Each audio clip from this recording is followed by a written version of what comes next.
Ouais. Ce qui m'intéresse, c'est le lien qui est fait avec l'ego. Pourquoi est-ce que je vous les ai mis à la suite, ces deux-là? Qu'est-ce que vous en comprenez? Qu'est-ce que vous en gardez? Ben, c'est les croquettes à ego, là, un peu ce genre de situation, non? Ouais. Comment ça se fait? C'est quoi? Est-ce que C'est tu du peux bien stress. Ouais. Comment ça se fait que c'est des croquettes à l'ego, ces jeux de rôle inconscients? Ben, parce que l'ego il se nourrit de ce genre d'émotions, enfin, ouais, de ressentis, enfin, c'est ce que tu nous avais dit là, qu'il se nourrissait de ces sensations-là, quoi. Ouais. Et au-delà des sensations, ça, on va le voir un peu plus avec le prochain cours sur les émotions, hein, de quoi sont faites les croquettes, des émotions. Et mais au-delà de ça, Cartman, c'est l'assurance pour mon ego d'avoir un rôle à jouer, tout simplement. Donc, Ah oui, vis-à-vis de soi-même, oui, oui, oui, pardon.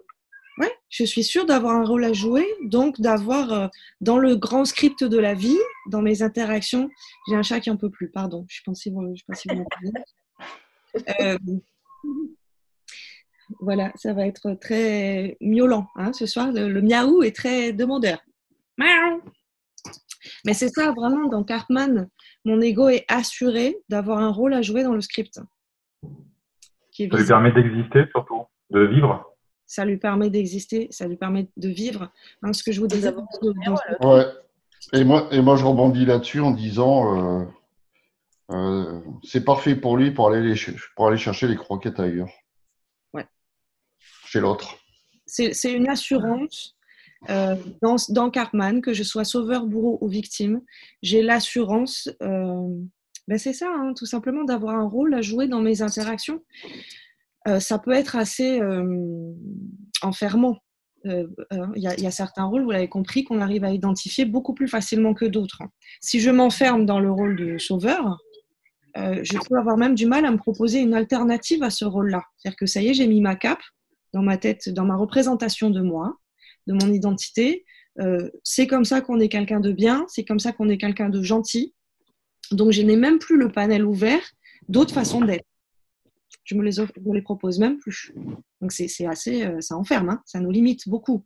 En tant que persécuteur, si j'ai le mauvais rôle, celui du méchant, celui qui est casse-pied, celui qui pique les gens, celui qui est un peu bourru, ben, c'est pareil, je peux même plus trop m'offrir une autre façon d'être.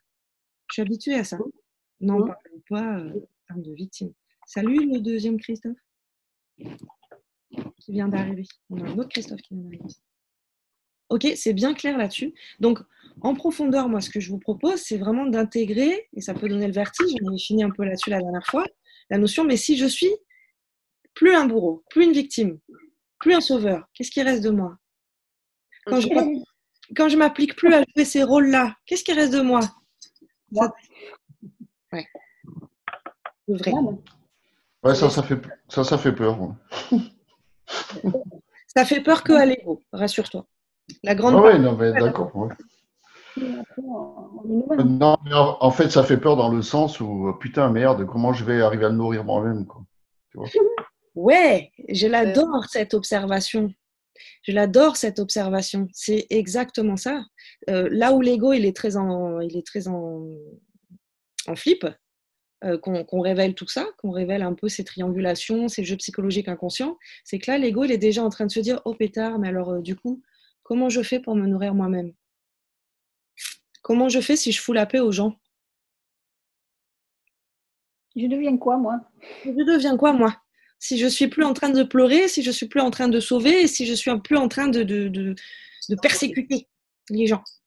Et de là, j'y réfléchissais parce que je me Ouais. disais, en fin de compte, est-ce que dans nos sociétés, on n'est peut-être pas trop habitué à aller chercher la croquette chez l'autre?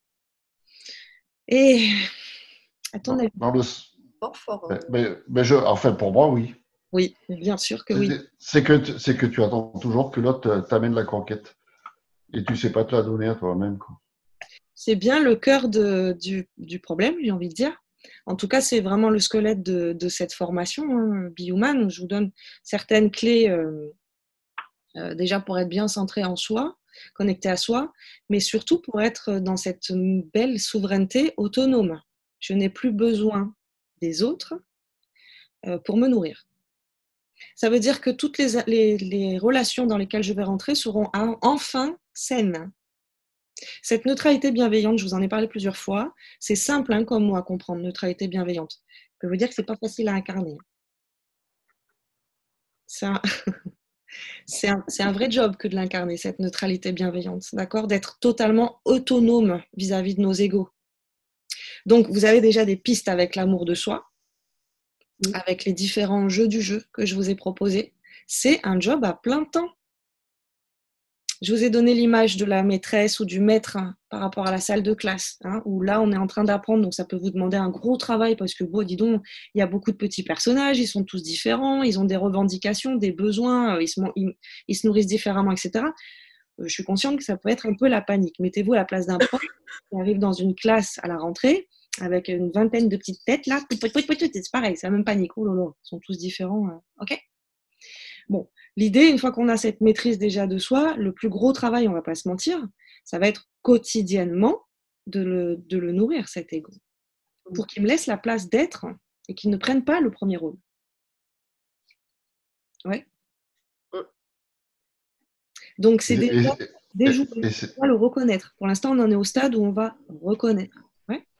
Et c'est là que quand tu te retrouves avec toi, tu te dis ouais, mais attends, c'est à quel moment que l'ego il me l'a fait à l'envers? C'est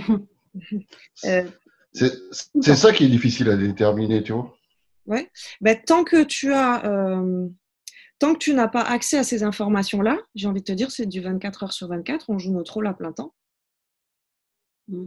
Tantôt victime, tantôt bourreau, tantôt sauveur, tantôt ce que tu veux, parce que là, c'est 3 grands marqueurs. Hein, mais il y a des sous-classes, évidemment. D'accord? Mais tant que tu n'en as pas conscience, bah, l'ego, il joue son rôle à plein temps. Il est persuadé d'être et de n'être que ça. Non, mais tu peux avoir conscience que l'ego, il va te la faire à l'envers, tu vois. Mais arriver à débusquer ou à savoir à quel moment il te la fait à l'envers, ça, c'est super difficile, quoi. C'est des contextes très, très, très particuliers. Parfois, tu vas t'en rendre compte sur l'instant parce que ta phrase, elle va puer la victime. C'est-à-dire, ah, là, j'ai bien fait ma victime. Dis donc, Matou, qu'est-ce que je t'avais dit? Je t'avais dit de rester de m'attendre dehors. C'était pas le moment de venir m'embêter. Ok, donc. Je m'en suis rendu compte 2-3 jours après que oui, du rôle dans lequel je m'étais mise en me disant oh, mais ça pue à 3 km la victime, dis donc, et la sauveuse, oh bah alors là, c'est pas très très bien ça, non? Mais la prochaine fois, je ferai pas ça. Ouais, mais en fait, tu t'en rends à faire au début, souvent après coup. Oui. Toujours après coup. C'est pour ça qu'elle nous passe son temps à nous dire qu'il faut qu'on pratique. Hein. Oui. Ça, c'est un concept qui est très important. C'est-à-dire que j'arrête pas de vous le dire, merci Laetitia, c'est vraiment ça. J'arrête pas de vous dire, ah ben vous pouvez tout savoir. Hein. Vous pouvez tout savoir. Mais c'est pas parce que je sais le truc que ça y est, bim, mon ego est bien nourri, il est à sa place, tout le monde est bien dans sa place. Non. Donc, cette notion de jet lag, moi j'appelle ça le jet lag. D'accord? J'ai compris un truc. Maintenant, il va me falloir de l'observation, du temps de présence à moi. C'est ce qui est peut-être le plus difficile dans nos vies de tous les jours. Métro, boulot, dodo. À quel moment je suis présent à moi? À quel moment je suis connectée à moi et je suis en même temps en train de faire l'acteur, mais je suis en même temps assise sur le fauteuil du réalisateur. Hein, donc avec mon pause 2 secondes, j'observe le bidule. Okay, donc soyez hyper patient avec vous-même.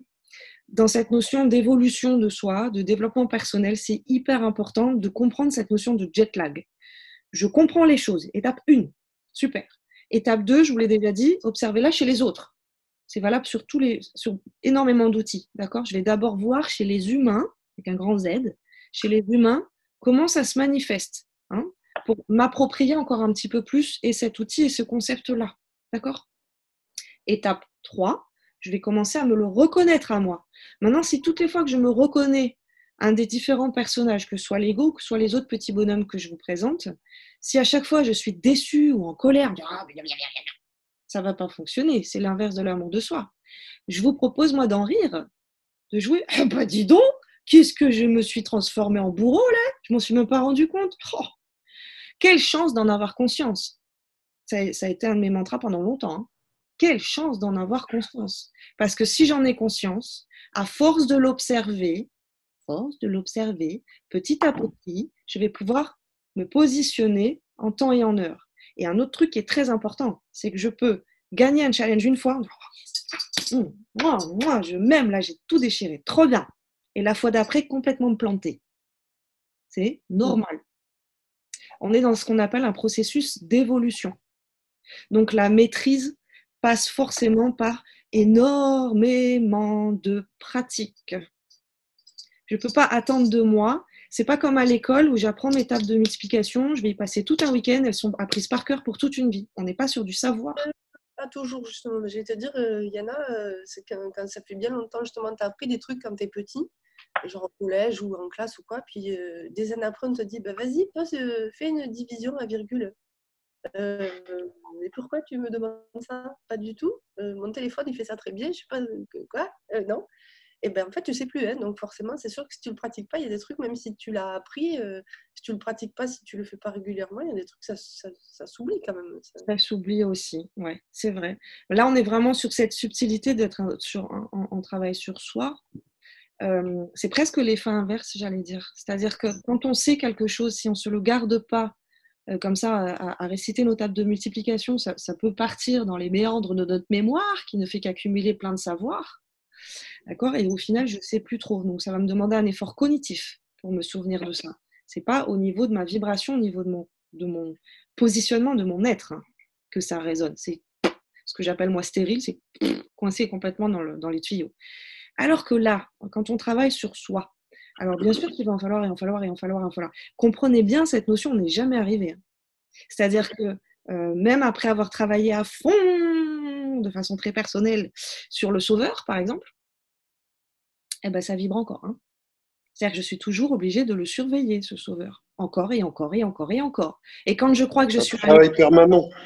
C'est un travail permanent. Merci Christophe, c'est exactement ça. Ça ne s'arrête pas. Ça ne s'arrête pas. Et ce qui est génial, c'est qu'il y a toujours des profondeurs.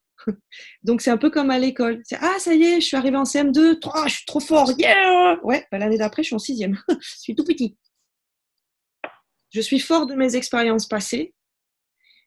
Mais je suis toujours dans cette vie-là amenée, en tout cas en conscience, à grandir de façon... Il n'y a pas de fin. Il n'y a pas de fin. Même la veille de ma mort, je pourrais encore apprendre et travailler encore à sublimer mon être et à le faire grandir. Ça va sur cette notion et c'est hyper important parce que sinon, il peut y avoir la notion d'échec, de déception, de quand même, ça ne s'arrête jamais. Non, ça ne s'arrête jamais. C'est ça qui est trop... On s'ennuie pas. C'est qu'on ne s'ennuie pas.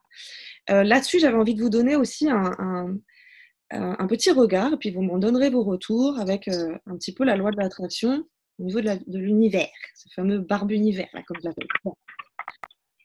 Si je suis en train de travailler très dur, très fort, très en conscience en tout cas, de focaliser sur un aspect de ma personne que j'ai envie de faire évoluer. Là, en ce moment, on est sur Cartman. Ok, je prends conscience du bidule. Ma première action, ça va peut-être être c'était quoi ce... Ok. Ma deuxième réaction, amour de soi. Bon, c'est mieux de le savoir parce que du coup, je vais pouvoir le travailler. Ok, super. Bon, là, au niveau de ma vibration, je suis quand même en train de changer quelque chose. Ouais. Cette notion de jet lag, elle est importante à comprendre. Donc, je suis en train d'envoyer un changement vibratoire dans l'univers. Le jet lag, vous allez le comprendre. Je l'envoie, oui. Mais pendant des années, j'ai envoyé une autre vibration. Donc, ce que je reçois à aujourd'hui, c'est la vibration que j'étais dans le passé. Comprenez-le bien. Moi, je peux rencontrer des gens qui sont en travail et qui ont mal compris cette notion-là. Et du coup, ils me disent « Oh là là, ça fait déjà 3 semaines que je bosse là-dessus et c'est tout le temps la même chose que me renvoie l'univers. » Ouais. On est à aujourd'hui en train de créer qui l'on sera demain au niveau vibratoire. D'accord ? Donc, c'est important de comprendre que, oui, puisque je suis en train de changer ce niveau de conscience, cet état vibratoire chez moi, comme j'aime à le dire, mais c'est vraiment, je mets des gros guillemets, hein, l'univers va m'envoyer différents défis. Voyons voir, parce que ça fait 40 ans que tu chantes du la, et là, tu me fais du fa. C'est une grosse image que je suis en train de vous donner. Hein. Mais si j'ai chanté la, la, la, la, la, la, la, la, la, la, la, pendant 40 ans, et qu'à 41 ans, je fais fa, je vais plutôt essayer le fa, fa, fa, fa, fa, fa, fa, fa, fa. Ben oui, mais ça fait 40 ans que j'envoie du la. Donc, dans les expériences que je vais vivre, ce sera encore le la. Et c'est là où c'est de la pratique. C'est que toutes les fois que je suis face à du la, moi je vais dire non, plus là. Fa. Est-ce que ça vous parle, cette image-là, de sonorité et de changement vibratoire, et que du coup, c'est que par la pratique, c'est à force de dire fa, que enfin, en écho et en résonance, je vais recevoir fa. Ah voilà, c'est ça, on est bon. La pépite, validé. J'aime pas trop l'enfermer dans des cadres, hein, mais comme on est encore un peu sur l'ego, ça peut nous aider. Si on s'y amuse un petit peu, voyez-le comme des défis. Puisque je suis en train de bosser là-dessus, allez, l'univers, envoie-moi la prochaine occasion de me positionner. Bon, il y a des fois où vous allez voir le challenge, vous allez le voir. Et puis, ben, j'ai bien vu que là, je pouvais me positionner, je pouvais être différemment. Et j'ai mes vieux comportements qui sont toujours là, quoi. Donc, je l'ai vu, je n'ai pas réussi à transcender le truc. Amour de soi, je suis en apprentissage. C'est déjà génial parce que je l'ai vu. Avant, je ne le voyais pas. OK ? Donc, soyez content de vous déjà d'avoir pu observer la situation. Là, j'ai vu que j'avais une occasion d'être un peu moins con, je ne l'ai pas prise. Bon, pas grave. Vite, univers, envoie-moi-en une autre. Ouais. Peut-être que la prochaine, je vais la voir, puis je vais essayer, puis ça ne va pas marcher. Vite, l'univers, envoie-moi-en une autre. Vous voyez, c'est vraiment cette notion d'apprenant, d'être en apprentissage. C'est comme un élève qui va dire, donne-moi un autre contrôle, donne-moi un autre devoir, parce que moi, je veux le passer, cette épreuve. Je veux dépasser cette étape-là. Et puis jusqu'au jour où ça y est, waouh, j'ai eu un 20 sur 20. Wouh, je suis trop contente. Et la fois d'après, 6. Oh merde, qu'est-ce qui s'est passé ? Je suis en apprentissage. Quand c'est validé, c'est quand à plusieurs reprises, ça devient un automatisme. J'ai plus besoin de réfléchir. C'est ma façon d'être qui est passée du là au fa. Et l'univers peut me l'envoyer une fois, 2 fois, 15 fois. À chaque fois, j'ai 20 sur 20. Ça y est, j'ai appris ma leçon. Et bien, comme de par hasard, l'univers ne me l'envoie plus. Ça y est, on peut enfin passer à un autre chapitre. Ouais. Là, je vous donnais cette image par rapport aux personnes qui peuvent vivre des choses de façon un petit peu cyclique. Donc, ça revient ou ça revient ou ça revient. Ok. Est-ce que vous avez eu des observations sur les égos des autres ? Il suffit de voir les médias. Hein. Alors, ouais, ça nous montre quoi ? Dès qu'il y a une situation qui se met en place, de toute façon, les égos, ils fonctionnent plein pot, et avec toujours le camp des contre, le camp des pour. Les gens, ils veulent toujours se positionner par rapport à une situation, alors que parfois, on peut rester neutre. Ouais.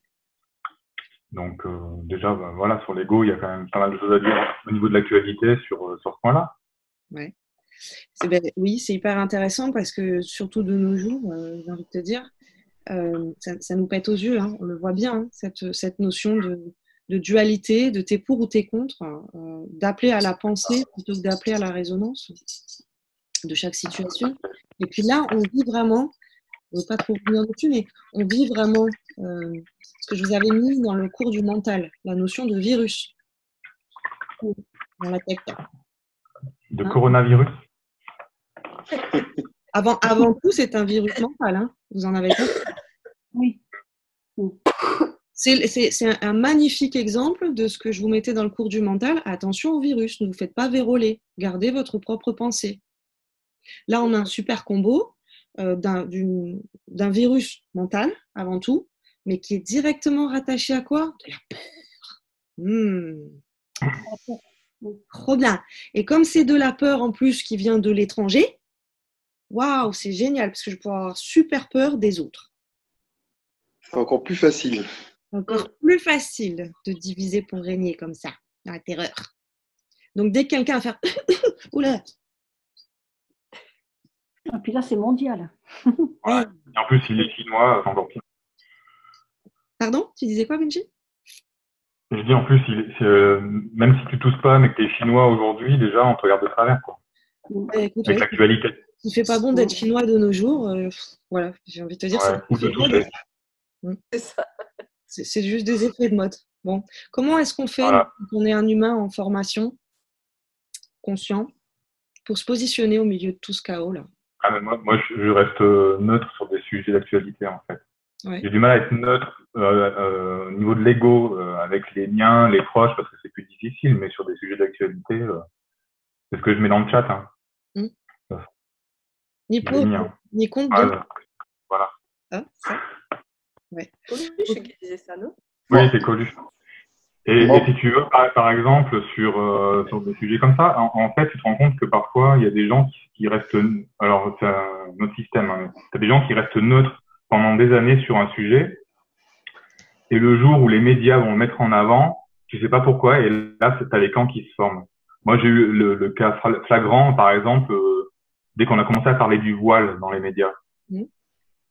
C'est-à-dire que les gens, en fait, ils en ont rien à foutre des gens qui sont avec des personnes qui sont avec des voiles dans la rue. Et le jour où on commence à mettre en avant ce sujet-là, avec des gens qui viennent sur des plateaux télé, discuter, il y a les pour, les contre, etc. Et en fait, quelqu'un qui a pu être neutre parfois toute sa vie sur un sujet comme ça, va finir par finalement prendre parti, soit en étant dans la discrimination du voile négative ou dans la discrimination positive, c'est-à-dire que c'est carrément l'inverse.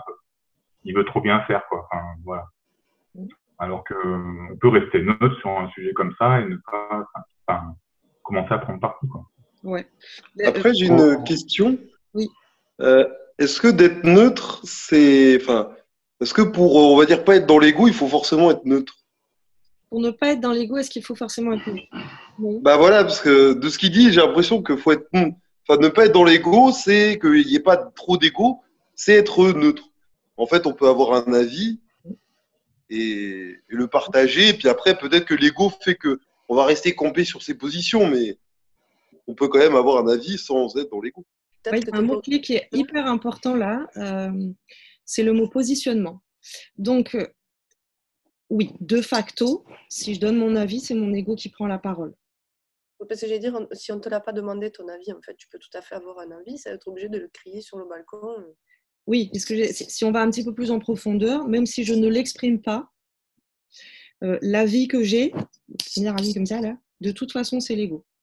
Maintenant, là, l'exercice qu'on se propose, c'est, et puis surtout là, on est sur de l'information, c'est du virus mental. On s'éloigne un tout petit peu. Comment l'ego se positionne face à du virus mental, ça serait ça l'intitulé, d'accord? Cette neutralité sur laquelle tu posais la question, c'est une très très bonne question.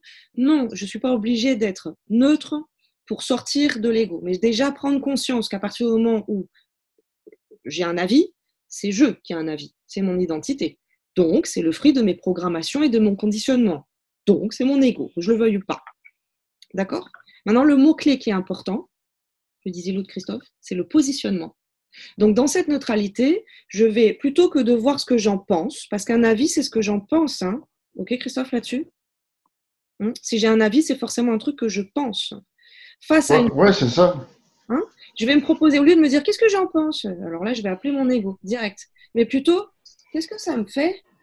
Alors là, vous ne l'avez pas, mais j'ai les mains comme ça. Comment ça résonne chez moi? Je vous propose de rester dans la dualité. Pardonnez-moi ce terme, mais c'est pour parler clair, d'accord? Quand cette information, elle arrive à moi, est-ce que ça fait oui ou est-ce que ça fait c'est tout. On ne cherche pas à avoir un avis. L'avis, c'est déjà le mental. Est-ce que tu me l'accordes, ça, Christophe? T'es OK? Donc, ouais, sur cette notion, c'est vraiment intéressant là d'aller un petit peu plus en profondeur pour répondre à l'autre, Christophe, sur cette question de la neutralité, d'accord? Donc, je suis face à une information. Plutôt que de me demander systématiquement ce que j'en pense, je vais court-circuiter ces mécanismes de l'ego, qui ne sont le fruit que, encore une fois, de conditionnement et de programmation, à travers mes filtres. Hein, souviens-toi, le cours sur le mental, ce que je pense est directement défini par ce que j'ai comme grille de lecture. Hein. Si je fais partie des Inuits, je ne vais pas en penser la même chose que si je fais partie des Indiens en Amazonie, s'il en reste. Ok, ça va là-dessus. Donc, plutôt que de me demander ce que j'en pense, je vais apprendre à me demander comment ça vibre chez moi. Est-ce que ça m'ouvre ou est-ce que ça me ferme? Est-ce que ça me donne ou est-ce que je ressens. Hein? C'est ce que je ressens, en fait, plutôt que ce que je pense. Je mettrai une petite subtilité de langage, parce que dans ce que je ressens, on va le voir avec le cours sur l'émotion, c'est ce que je suis en train de créer comme émotion. Là, on est vraiment, justement, de façon neutre, face à une information. Par exemple, tu prends une petite fleur, ok? Est-ce que là, avec de la lumière, est-ce qu'elle va s'ouvrir? Et puis sans lumière, est-ce qu'elle va se fermer? C'est vraiment juste au niveau cellulaire. On a fait le cours sur l'eau. Hein. Est-ce que là, mes cellules, elles font oui, ça me met bien cette information, ou est-ce que ça me rétracte? Ça m'ouvre ou ça me rétracte? À partir de ce constat-là, vibratoire uniquement, je vais pouvoir me proposer de me positionner. Donc, soit je vais favoriser, encourager, alimenter, d'accord, et aller dans le sens de l'ouverture, soit au contraire, je vais me positionner de manière à me protéger ou à m'éloigner de cette information. Donc, c'est qu'à partir de là que la pensée, elle commence à être un petit peu utile, de pouvoir le verbaliser, ce constat. Mais j'ai envie de dire, arrêtons de philosopher, hein, surtout nous les Français. Hein. On fait que ça, hein, d'avoir des avis sur tout. On a plein d'avis sur tout. Hein. On a plein de pensées. Oh là là, moi je crois que, je pense. Oh là là, es-tu bien sûr? Je sais pas, je vais réfléchir là-dessus. C'est pas comme ça qu'on se positionne. On se positionne d'abord en harmonie avec nos cellules. Donc on cherche plus à avoir tort ou raison. Il y a quelque chose qui peut, toi, te mettre waouh. Tu vois, tu peux être face à des fraises et faire waouh. Et une autre personne face à des fraises, le corps, il va faire oh, surtout pas. On n'est même pas en train de dire j'aime ou j'aime pas. Ça va? Tu as cette subtilité, Benji, avec le mot je le ressens? Tout à fait. Ouais, je le ressens, je suis en train de créer quelque chose. Ouais, ouais, mais comme tu dis dans le ressenti, si tu prends les choses sans ressentir, je sais pas, moi, pour moi, j'ai l'impression que tu en es détaché. Tu vois? Qu'est-ce que veut dire ressentir en fait? Voilà. Alors, la subtilité qu'on était en train de mettre en lumière, pour moi, dans le terme ressentir, c'est que je suis en réaction avec une information et donc je crée quelque chose, une émotion. Là, on n'en est pas à ce stade. On est au stade, avant même que je sois en réaction et que je crée une émotion, comment ça vibre chez moi, c'est tout. Le deuxième, Christophe, celui qui m'avait posé la question sur la neutralité, est-ce que ça fait sens là, le circuit que je te donne? Oui, ok, ouais. Oui, ok. C'est pas évident hein, d'avoir aucun avis. Non, mais en fait, ce que je me dis, c'est que si on n'a pas d'avis, en fait, c'est pas évident de. En fait, par exemple, moi, j'aime bien discuter avec des gens de choses et d'autres.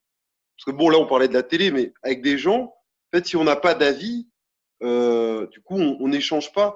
Et en fait, c'est l'échange qui fait que les gens peuvent évoluer, qu'on peut, dans notre tête, avoir le mental qui dit, ah bah, on pense ça parce qu'on est programmé à penser ça. Puis en fait, en discutant avec les gens, on a assez d'ouverture pour se dire, mais finalement, lui pense différemment. Et donc, ça remet un peu en question ce que je pense. Donc, ça fait évoluer, quoi. Ça fait évoluer le chemin. Après, je comprends le truc de, en fait, on n'en est pas dans la pensée, c'est le ressenti. Oui, parce que là, on est. Il y a autre chose, désolé, je voulais intervenir là-dessus. Après, il y a autre chose, c'est peut-être que ton ego, lui, il aura besoin d'intervenir ou de prendre position ou de prendre parti sur tel ou tel sujet. Mais en fait, là, s'il y a un sujet sur lequel tu n'as pas à prendre parti parce qu'il t'intéresse pas ou parce que tu sens qu'il n'y a pas besoin, bah, c'est pas la peine d'y aller, en fait. C'est pas la peine de prendre parti, pour faire plaisir à l'un ou à l'autre. Si t'as pas d'avis, t'as pas d'avis. Par contre, ton ego, il aura forcément un avis sur un sujet qui te tient à cœur à un moment donné. C'est pas d'être neutre et de jamais avoir d'avis sur rien du tout, quoi. Mais oui, comme tu dis, si c'est quelque chose où au final, bon, t'es pas forcément d'accord ou tu veux pas, enfin, si tu vois qu'il n'y a pas de communication possible, bon, bah, ça sert à rien de s'arracher. C'est à ce moment-là que l'ego vient et que du coup, tu as envie de convaincre l'autre que tu as pensé la bonne. Oui. Il y a peut-être des sujets sur lesquels tu n'as pas envie de convaincre parce que tu n'as rien à convaincre, ni d'un côté ni d'un autre. Il y a des sujets qui ne peuvent pas t'intéresser et c'est pas la peine de prendre parti. Pour prendre parti, et autant écarter ça. Après, il y a forcément des sujets sur lesquels on peut ne pas être d'accord, tu peux ne pas être d'accord, et sur lesquels tu voudras peut-être tenir tête. Voilà, mais ça, en fait, c'est pas tout blanc ou tout noir, quoi. Mais là où tu serais pas tenir tête, mais juste partager. Oui.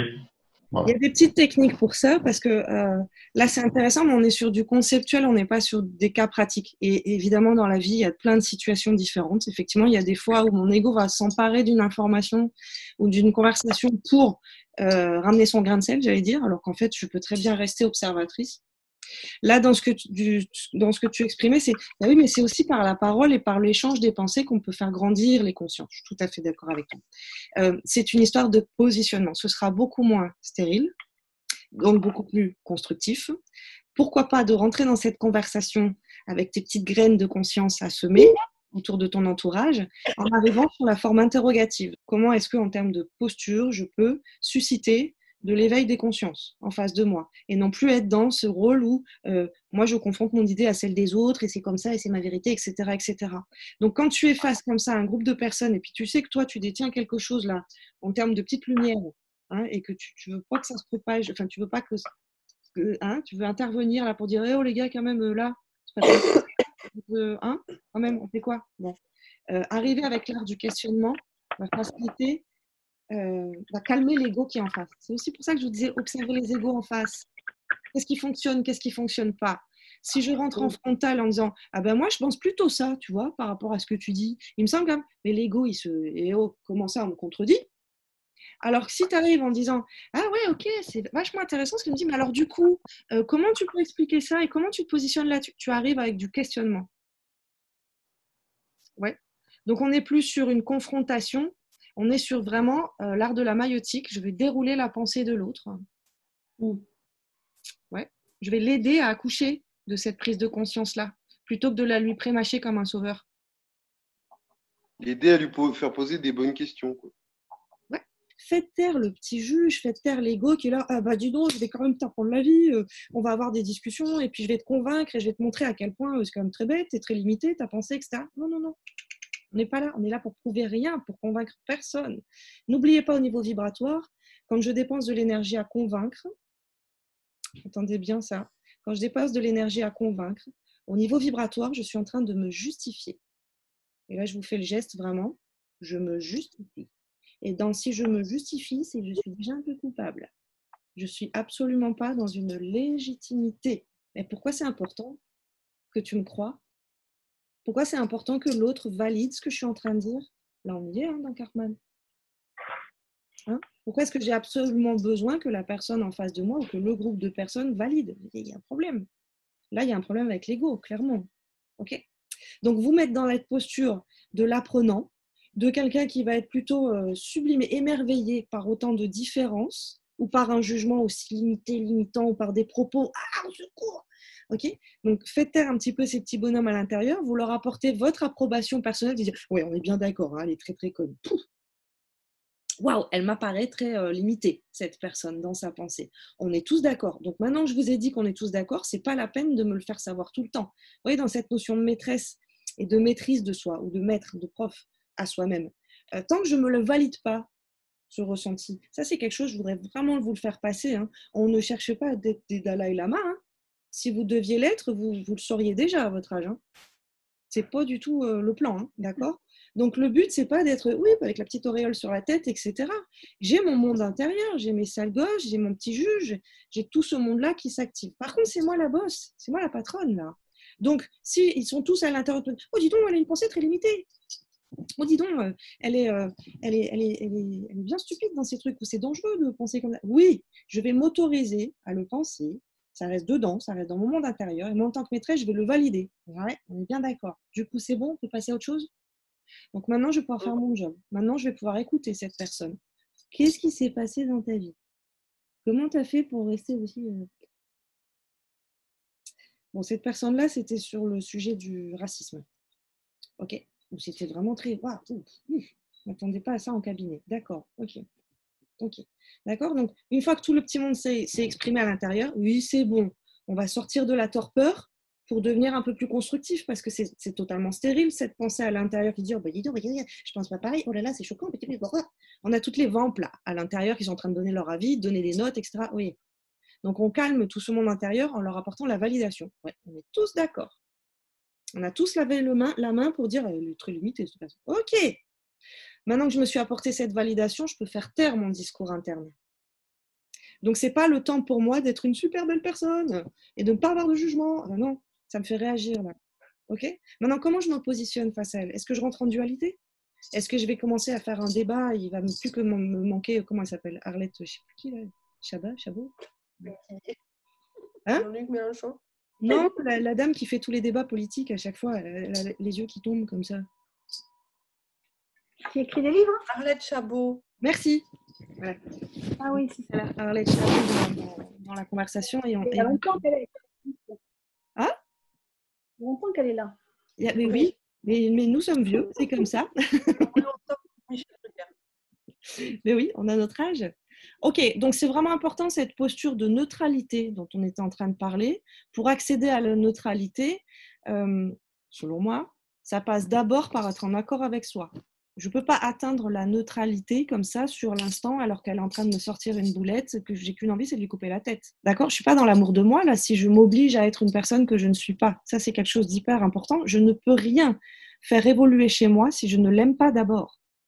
Ce n'est pas possible. Est-ce que ça, c'est OK pour vous? Imaginez-le au sein d'un couple. Ce sera peut-être un petit peu plus parlant. Imaginez un couple où monsieur va susciter une évolution chez sa dame. D'accord? En disant, tu sais, là, voilà, moi, ça me gêne un peu quand tu fais ci et quand tu fais ça. OK? Si madame, elle n'a pas l'assurance d'être aimée telle qu'elle est, mais comment elle fait pour évoluer? Ça devient de la blessure. OK? Donc, je t'aime tel que tu es et je te propose, si ça résonne chez toi, de faire attention à ça, de surveiller ceci, tu vois, de faire évoluer cela. Mais je t'aime comme tu es. Tu n'as pas besoin de changer pour être aimable. Mais nous, vis-à-vis de nous-mêmes, c'est la même chose. Je ne peux pas faire évoluer quelque chose chez moi si je suis en lutte contre. C'est pas possible. D'abord, je l'aime. Et c'est là où je vous donne un petit peu l'astuce de, bon, on va en rire. Hein. C'est déjà une vraie marche entre les deux, l'autodérision. C'est une vraie perche vers l'amour de soi. C'est déjà, j'arrive à en rire sans me maltraiter. C'est déjà beaucoup plus facile de faire évoluer cette partie de moi que si je la critique. Bon, vis-à-vis des autres, il ne faut pas s'attendre à ce que ce soit différent. Hein, si j'ai cette personne qui arrive avec un discours qui est très limité, très limitant, et que j'ai mon ego qui a très envie de se positionner et de oh là là, je ne peux pas les sortir du cabinet comme ça quand même, c'est super dangereux, une personne comme ça, achevée là, enfin quoi, elle ne tire pas l'humanité dans le bon sens. Je suis dure hein, à l'intérieur, là je suis toute soft hein, quand je vous parle. Hein. Faut pas croire qu'à l'intérieur je suis un petit ange, hein. Pas du tout. Moi aussi je les ai mes petits personnages, sauf que j'ai appris à les maîtriser pour cette posture-là de neutralité. Là c'est un peu particulier parce que c'est une posture professionnelle. Mais ce sont des positionnements qui peuvent vous servir vraiment dans votre vie de tous les jours pour réfréner un petit peu cet ego et plutôt que de rentrer dans une stérilité de justification, de tentative de contrôle, d'essayer de prouver, d'essayer de convaincre, de se mettre dans cette posture de je découvre quelqu'un ou un groupe de personnes qui a dépensé des expériences totalement différentes, un programme complètement étranger, un système interne, waouh, ça donne ça. Je ne savais pas qu'il y avait des humains comme ça, mais ça m'intéresse de malade. Comment tu as fait pour en arriver là? Développe-moi ta pensée. Utilisez les jamais et les toujours dans vos questions. Provoquez la personne à grossir ses traits. Après, il ne faut pas partir dans cette optique-là pour à tout prix lui faire dire une connerie pour lui dire tu vois, c'est bien n'importe quoi ce que tu dis. Sinon, de nouveau, c'est l'ego qui s'empare du truc. Ah oui, on ne cherche pas à lui prouver quoi que ce soit. L'art de la maïeutique, c'est à force de la questionner, de la questionner et de grossir les traits et d'utiliser du jamais, du toujours, on utilise les généralisations à ce moment-là. On va pousser, donc ça c'est ce qu'on appelle la technique du judoka en coaching, plutôt que de dépenser beaucoup d'énergie. Technique du judoka, je ne sais pas si vous avez l'image, c'est la petite souris qui arrive à mettre l'éléphant KO sur le tatami. Elle n'a pas utilisé sa force, c'est une petite souris par rapport à un éléphant. Elle a utilisé la force de l'éléphant pour le faire passer de l'autre côté. Ça, on l'utilise beaucoup dans l'art de la maïeutique et dans le coaching. D'accord? Donc, je ne vais pas du tout dépenser mon énergie à convaincre, à prouver. Je suis qui, moi, pour ça? Non. Chacun sa pensée, hein, chacun sa vie. Okay? Par contre, à force de questionner et même de pousser le bouchon un petit peu plus loin, Maurice, la personne d'elle-même, elle peut nuancer ses propos.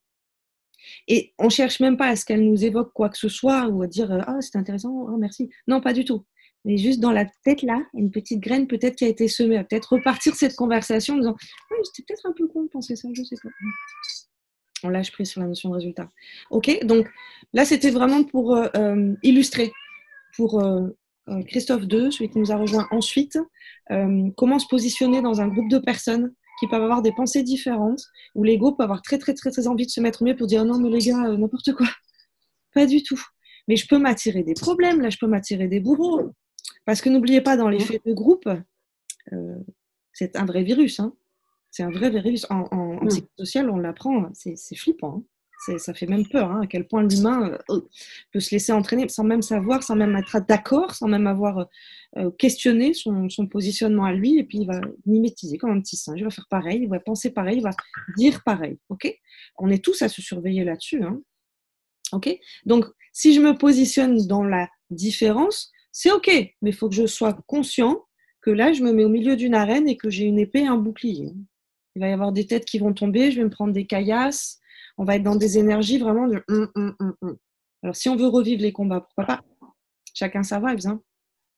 Mais tester l'art du questionnement, dire « Ah, d'accord, donc si je comprends bien, selon toi… » Et tu répètes ça, je sais que tu l'as déjà, Christophe, dans tes bagages, hein, dans des précédents coachings, la communication assertive. Je reviens sur un truc que tu disais, ouais, tiens, purée, ça me plaît bien et tout ça. Donc, entre guillemets, tu travailles là, comme là, le groupe ce soir, quoi. Moi, j'aime bien. Et, mais comment tu gères la frustration derrière, entre les moments où ça y est pas? Est-ce que c'est juste une question d'ego, je viens là pour chercher ma croquette ou j'ai besoin de travailler, pratiquer, tu vois? Oui, oui, je crois comprendre ce que tu sèmes là dans cette question par rapport à la notion de frustration. Ben, j'ai encore des petits personnages en moi qui vont chercher bonheur à l'extérieur de moi. Donc, je suis encore dépendant d'une personne, d'une situation, d'un cadre.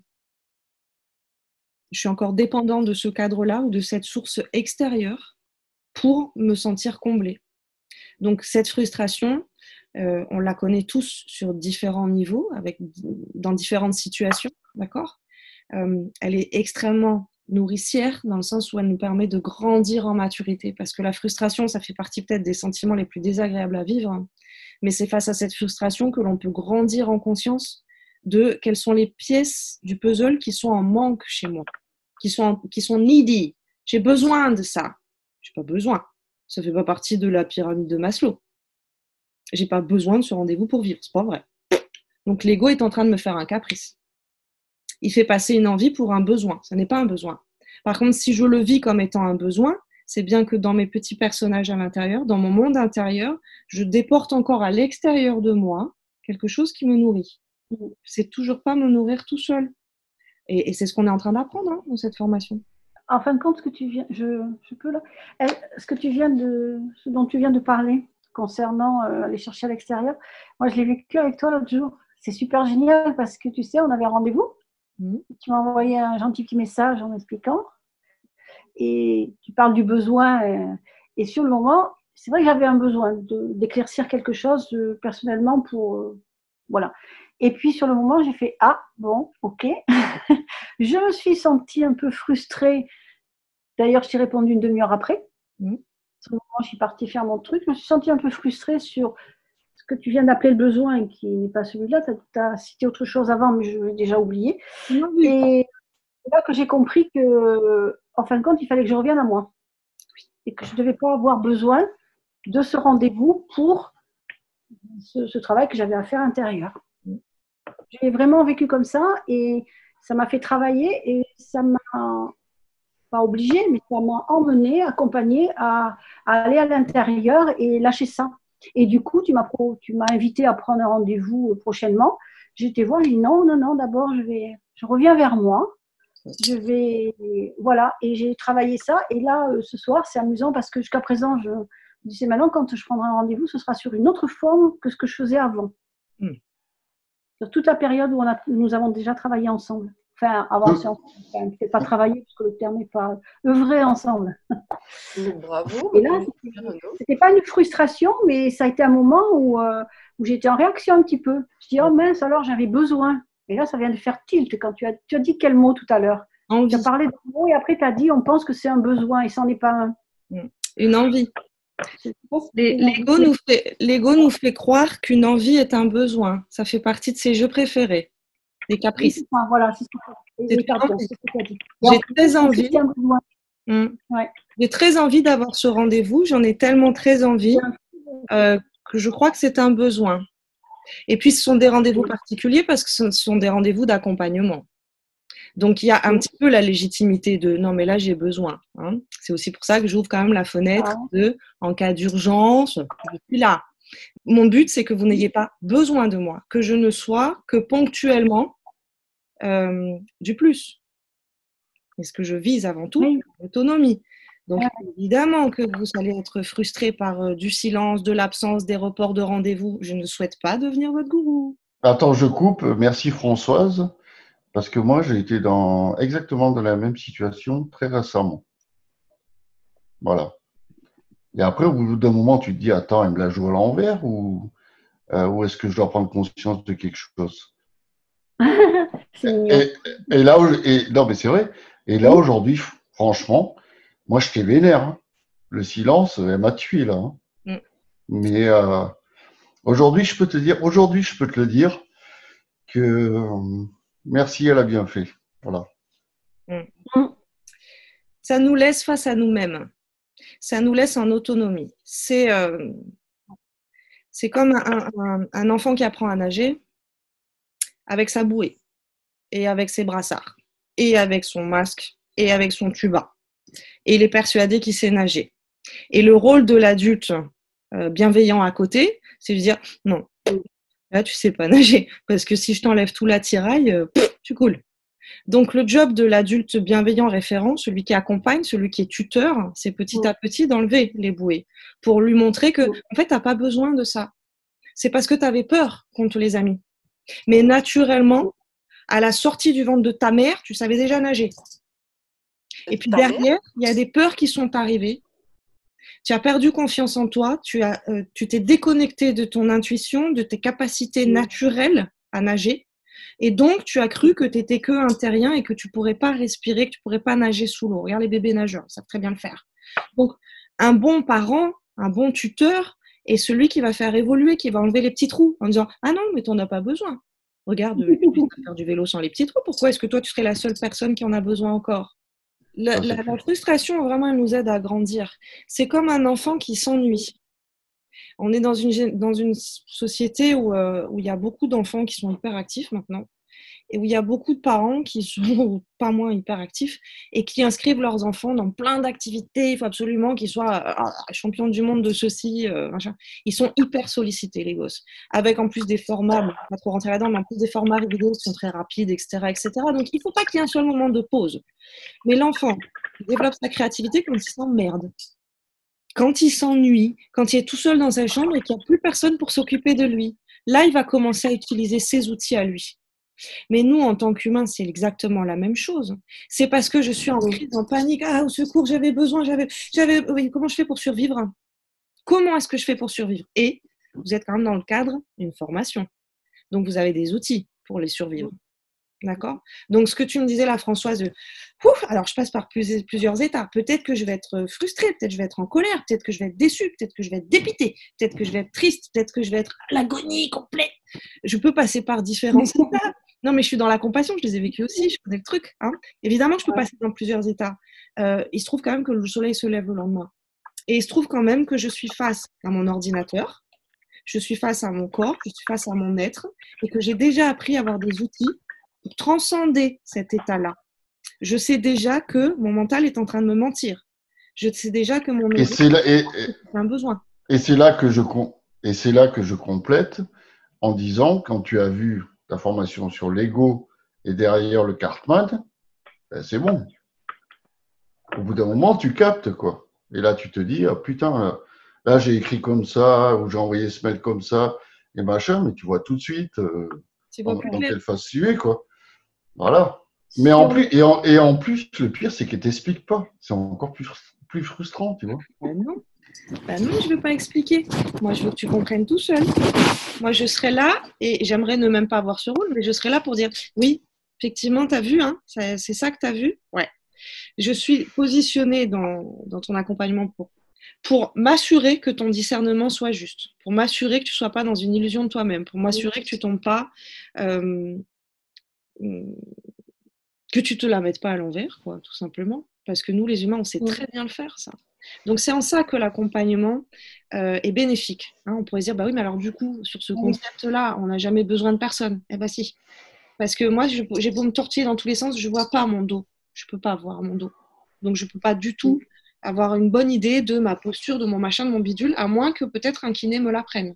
Une fois qu'il me l'a appris, j'aurais peut-être besoin pendant quelques temps qu'il me réajuste, qu'il me réaligne. En me disant, tu vois, tu sens dans ton corps comment ça fait quand tu es bien aligné ou pas. Tu sens dans ton être quand tu te la mets à l'envers ou pas. Jusqu'à ce que je dise, oh, super, merci. Super. Et ça ne veut pas dire que dans un an, je n'aurai pas besoin de refaire une séance avec lui, besoin, j'utilise vraiment ce mot-là, de dire, là, je ne suis pas sûre, tu peux me refaire un one-shot là-dessus? J'aimerais avoir ton regard sur ça. Ça ne veut pas dire que ton regard est le seul qui est le bon. Ça veut dire que c'en est un autre que le mien. Et c'est vrai que le double effet qui se coule, que tu ne m'expliques pas ce que tu es en train de faire, c'est que quand toi, tu captes toi-même, ça vient de toi. C'est toi qui as capté, tu vois. C'est pas des mots que tu m'as dit. Ouais, bon, allez, maintenant, j'estime que c'est bon. Voilà, et c'est encore plus enrichissant, quoi. Bah ouais. Mais au début, je te hais, c'est clair. Ouais, mais je suis habituée. Mais Françoise, tu voulais rajouter quelque chose? bon, C'était génial ce qui s'est passé parce que le petit message que tu m'as envoyé était un très beau message sur un choix que tu faisais pour toi. C'est un beau message que tu m'as envoyé. Bon, je l'ai lu, je trouvais ça génial. Après, j'étais là, je fais, ah mince, j'avais envie. Donc, pendant un petit quart d'heure, ça a tourné. Autrefois, ça aurait tourné pendant des semaines. C'est bien, super, oui. Ça a tourné dans un petit quart d'heure, 20 minutes. Puis après, je t'ai envoyé un petit message, OK, avec un petit soleil, je crois. Et je me suis dit, mais en fin de compte, c'est super le message qu'elle m'envoie. C'est qu'elle fait faire un choix pour elle et toi, tu ne sais pas faire. Mhm.